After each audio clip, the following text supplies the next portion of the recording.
Imagine waking up this morning, turning on the international news and still seeing the blazing red hammer and sickle flag flying over the Kremlin. The Cold War never truly ended. It merely shifted into a more sophisticated, more ruthless form. In this reality, Russia never has to experience the dark 1990s with inflation hitting 2,500%. There is no rise of oligarchs manipulating the nation, and there are no veterans forced to sell their medals for bread. And perhaps the devastating war in Ukraine that we are witnessing today would never have happened either. The collapse of the Soviet Union has always been depicted in Western history textbooks as an inevitable fate, a necessary downfall of an obsolete system. But the truth is always more complex. On March 17, 1991, a forgotten historical event occurred. 77.85% of Soviet citizens voted yes to preserve the Union in a nationwide referendum. A draft of the new Union Treaty was finalized, ready to transform the Soviet Union into a flexible, prosperous alliance, much like the European Union, EU, today. But a terrible, impulsive, and disorganized coup by hardliners erupted just one day before the signing ceremony. Ruining all efforts to save the empire, history branched off into its darkest path. So what would have happened if that coup had failed in its infancy? Or going further, what would have happened if Soviet leaders recognized their mistakes and corrected them a decade earlier? Would you believe it? In the timeline we are about to explore, America's Silicon Valley might have been defeated by a secret Russian internet network. Soviet astronauts, not Elon Musk, are the ones building a base on Mars. And the world's geopolitical map will take on a completely unfamiliar shape. Welcome to a parallel reality. What if the Soviet Union never collapsed? Welcome to our channel, where we analyze historical scenarios based on actual data and sharp logic. Today's scenario is not a self-invented sci-fi story to please the nostalgic. We built this entire timeline based on declassified CIA documents, the original draft of the 1991 New Union Treaty, reputable economic studies on the Soviet planning system, and in-depth analyses from top historians and international relations experts. Let's rewind the historical clock, go back to the 1980s, and redesign a surviving Soviet Union, rising to stride straight into the 21st century. For the Soviet Union to survive, we must cure their most chronic disease, the tumor ravaging them from within, the bureaucratic economic system. Historically, the Soviet Union prided itself as a haven for workers, where employment was constitutionally guaranteed for everyone, and the unemployment rate was zero. It sounds ideal, but in reality, this created a labor productivity disaster. To ensure everyone had a job, the government maintained entirely meaningless positions. There were even people paid just to stand and count drop nails in factories, and the state had to bite the bullet and subsidize thousands of loss-making enterprises in remote areas just to keep workers from being laid off. Along with that is the terrifying pressure from the quota system, imposed by the Central Planning Committee, Gosplan. They regulated everything from the selling price of a single nail to the number of shoes produced nationwide. If a smart factory manager improved techniques and exceeded this year's quota, the central government would immediately force them to produce even more the following year without any extra reward. The consequence was that managers deliberately hid their true capacity, producing sluggishly below their potential.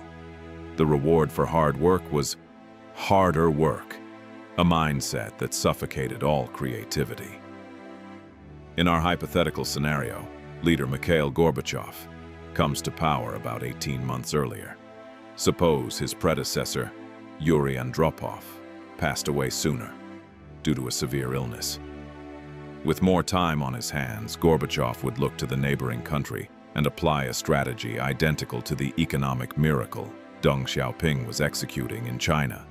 He would reverse the historical process, implementing comprehensive perestroika, economic restructuring, before applying glasnost, political openness. Gorbachev boldly allows small and medium-sized private enterprises to operate, freeing up autonomy for factories and allowing them to freely price consumer goods instead of waiting for orders from Moscow. This system maintains state control over key sectors like oil, weapons, aerospace, and banking, but opens the doors for the retail market. The image of people standing in negative 20-degree snow, queuing for 10 years just to get a permit to buy a shoddy Lada car, will completely disappear. But what about the 1986 Chernobyl disaster?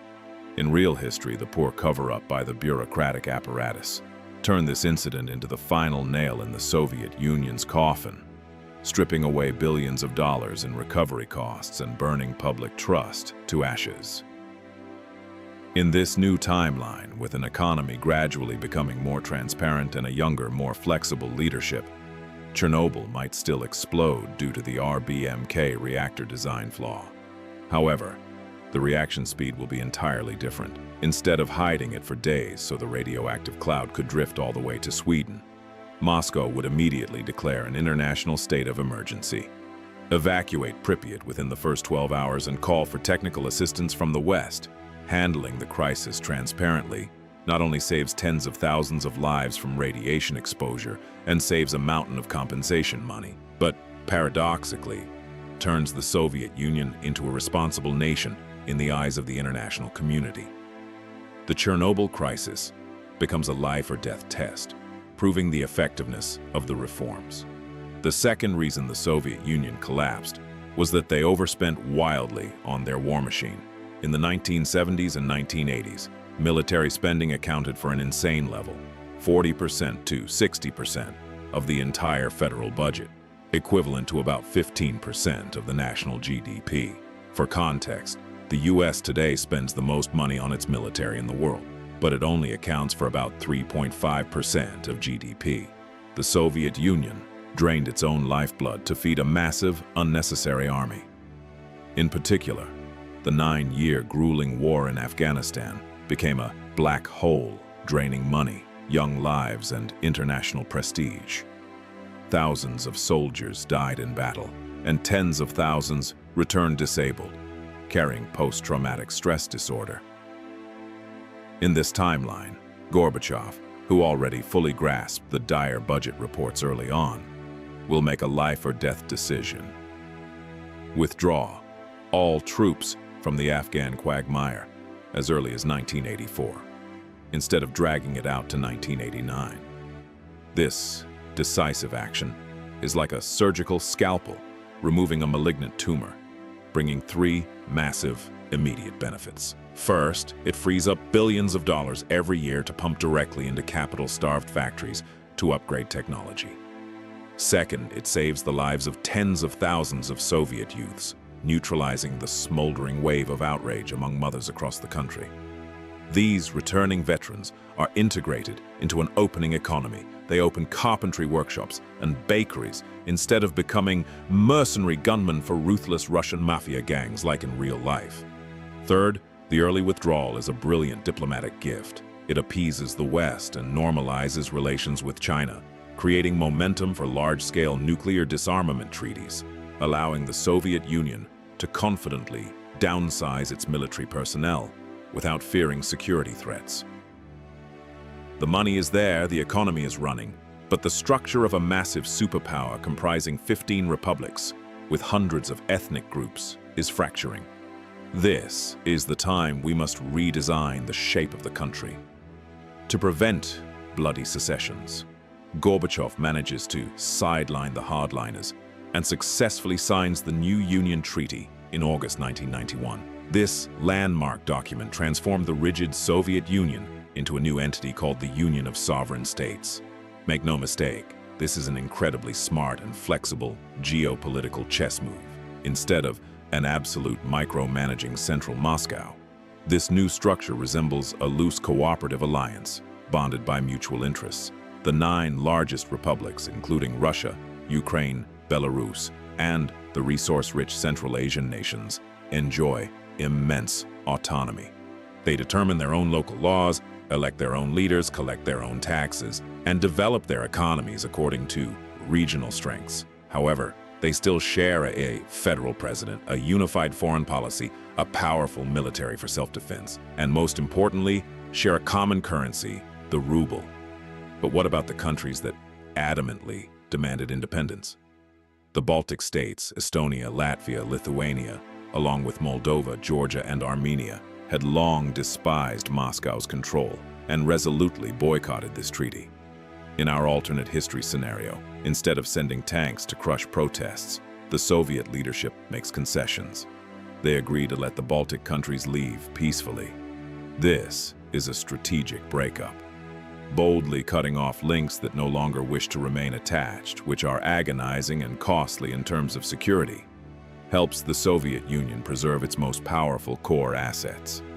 They still retain 80% of their economic power and population, particularly the massive wheat fields and heavy industry of Ukraine and the endless oil resources of Kazakhstan. However, do not rush to think everything is rosy. No matter how good the treaty is, the ticking time bomb of ethnic conflict remains a life-or-death challenge.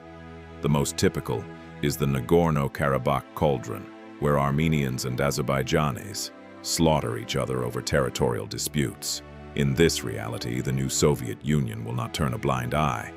They will apply an iron fist in a velvet glove policy.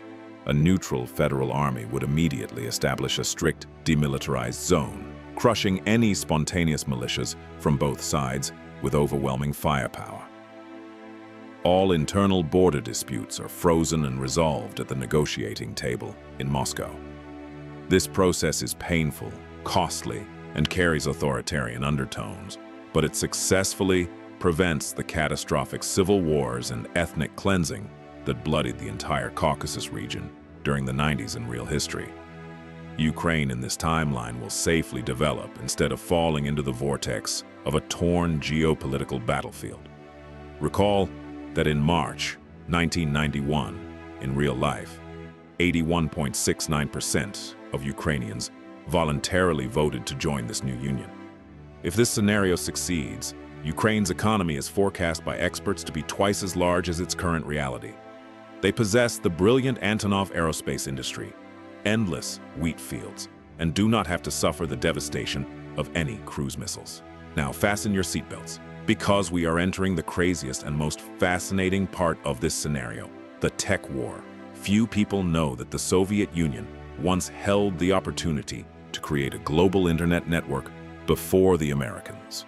As early as 1962, the brilliant mathematician and cyberneticist Viktor Glushkov submitted to the leaders a massive project called OGAS, National Automated System. The goal of OGAS was not for citizens to surf the web to watch cat videos or argue on social media.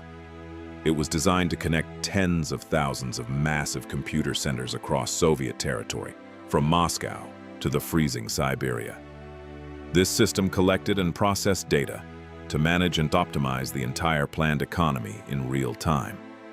A network born to connect millions of workers, tens of thousands of factory managers, and policymakers on a single data platform, completely annihilating inefficiency, the habit of false reporting, and bureaucracy. In the true timeline, OGAS died a miserable, premature death. It was torn apart by power-hungry ministries, the jealousy of officials fearing for their seats, and a lack of investment capital. As scholars have bitterly noted, the Soviet computer network was destroyed by the very hidden and corrupt social networks within it. But in our surviving Soviet world, the story is completely different. The need to manage a massive mixed private-state economy brings the OGAS project back from the dead. With abundant funds from military cuts and foreign troop withdrawals, the Soviet Union spends heavily on computing technology. Instead of being abandoned, OGAS is revived, upgraded, and transformed into a transcendent internal internet system. They call it Ludichistie, the People's Network. Heading into the 21st century, while the West drowns in Google, Facebook, or Amazon, the Soviet Union possesses a completely independent, closed, yet highly efficient tech ecosystem. They have a distinct computer operating system that cannot be hacked by the CIA. They own massive music and film streaming services like Kinopesnya or Vasilyevia. With a tradition of training the world's most brilliant mathematicians, physicists, and computer scientists, the Soviet Union in this scenario is not only self-reliant in software, but also pours resources into developing hardware. They could absolutely rise to become a formidable competitor, directly challenging Taiwan and South Korea in the advanced semiconductor manufacturing industry. America's Silicon Valley would face a colossal technological counterweight from the East, splitting the tech world into two incompatible halves. If the economy is prosperous and computer technology breakthroughs occur, an inevitable and greatest consequence will follow. The space race will never end in the 70s. In our world, after the Americans landed on the moon, the Soviet Union was financially exhausted and its space program gradually faded. The great Buran space shuttle, the pride of Soviet engineering, flew exactly one unmanned flight and was then shelved, left to rust and be buried under a collapsed roof at the Baikonur Cosmodrome. But if the Soviet Union did not collapse, the budget for the space agency Roscosmos would continue to flow like a waterfall. The Buran space shuttle, with its aerodynamics and autopilot system far superior to NASA's space shuttle, would become the backbone of space exploration. In the 90s and 2000s, we would witness the Mir space station not being forced to crash, blazing into the ocean. Instead, it would be expanded into a massive super space station, a true outpost of humanity in orbit. Instead of cooperating to build the International Space Station, ISS, with the US as a forced peace, the Soviet Union would compete fairly. The race to the moon would be restarted to mine helium-3. And best of all, the dream of conquering Mars wouldn't have to wait for Elon Musk's tweets. With a solid scientific foundation and a burning political ambition to prove the superiority of their system, the Soviet Union and the US would launch Space Race 2.0, aimed straight at the Red Planet, right in the 2000s. The global audience would hold its breath, watching to see whether the Star-Spangled Banner or the hammer and sickle flag would be planted into the red Martian dust first. Humanity's space exploration history would be accelerated by at least 50 years. When the red giant does not fall, the world geopolitical chessboard is overturned and fundamentally rearranged. Look at Eastern Europe. The Warsaw Pact military bloc might still dissolve due to exorbitant maintenance costs and internal dissatisfaction. But the Soviet Union never loses its massive soft power here. Countries like Poland, Hungary, and Czechoslovakia would be allowed to gradually transition to democracy and a market economy. However, everything happens under the supervision, negotiation, and suffocating pressure from Moscow, the prerequisite for them to be left in peace. These countries are absolutely not allowed to join NATO. Instead of undergoing a sudden shock therapy transition that caused the collapse of entire industries, hyperinflation, and famine, like in real life, a gradual controlled shift would save Eastern Europe. Citizens of Poland, Bulgaria, or Romania would not have to sell off all their assets and migrate en masse to Western Europe to do cheap manual labor. The populations of these countries would be stable and much higher than in reality. And speaking of soft power, we cannot ignore a destructive weapon: sports. The Soviet Union was once an unrivaled monster at every Olympic Games. If this nation were not torn into 15 pieces, Team USSR would gather all the superstars and medals of exceptional athletes from Russia, Ukraine, Belarus, and Central Asia. Statistical experts have calculated. At the 1996 Atlanta Olympics, the 2004 Athens Olympics, and even the 2016 Rio Olympics, if you aggregate the total medals of these republics, the Soviet Union would easily crush the US sports delegation to sit proudly at the #1 spot overall on the medal tally. As for football, combining the sprinting Ukrainian wingers and the technique of Russian players, they would absolutely be capable of winning the championship at the 2004 or 2008 Euros. The New World Order would not be an arrogant, unipolar world dominated by the US in the late 1990s. We would step straight into a new bipolar or multipolar world, US, USSR, China. Much sooner. More terrifyingly, for the West, the Soviet Union and a powerfully rising China might completely set aside their past border disputes. They would join hands, forming a massive Eurasian alliance, creating an impenetrable defensive and economic bloc, directly counterbalancing and challenging the global dominance of NATO. In summary, what is the greatest outcome of the Soviet Union never collapses scenario? For hundreds of millions of people in this Eurasian landmass, it is salvation from a dark 90s decade, drowned in blood, inflation, and the mafia. Countries like Kazakhstan, Uzbekistan, and especially Ukraine flourish brilliantly, maximizing their economic potential and becoming regional powers instead of sinking into conflict or impoverished dictatorships. The world seems more peaceful because there are no bloody proxy wars on Europe's borders. The US would also have to be warier, more cautious in its military adventures to overthrow governments in the Middle East like in Iraq or Syria, because they know there is always a growling giant standing behind, backing the opposition. But all stability comes with a price. The core nature of this society remains unchanged. The Soviet Union of the 21st century may be more prosperous, densely populated, surpassing 300 million people due to stable birth rates and no migration crises. Its citizens live in spacious apartments, own modern cars, use high-speed internal internet, and shop for abundant consumer goods. However, it is still a totalitarian state. Western-style freedom of political expression, the right to protest, or a multi-party system remain taboos. It is a version akin to the modern Chinese model, trading political freedom for economic development and absolute safe social order. Even so, if you could go back in time and ask the Soviet working-class citizens, those who had to witness their life savings turn into worthless paper in the winter of 1991, those who lost loved ones in the ethnic civil wars in Chechnya or Georgia, surely an authoritarian but powerful, stable nation where citizens are well-fed and respected by the world would be a vastly happier and more humane ending than the actual hell they had to endure.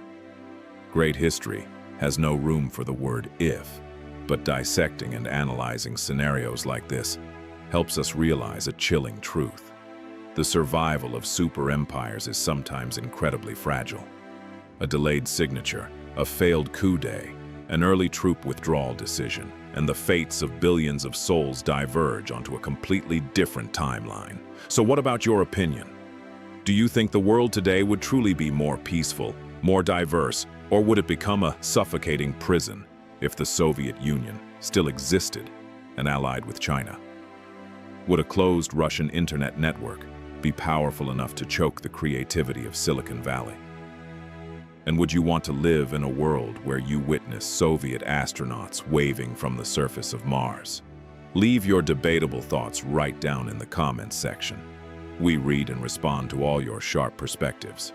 If you found this video valuable, mind-expanding, and loved this dramatic historical storytelling, smash that like button, share it with friends, and don't forget to subscribe to the channel so we can explore more of the craziest hidden corners of the world together. Goodbye, and see you in the next What If scenarios.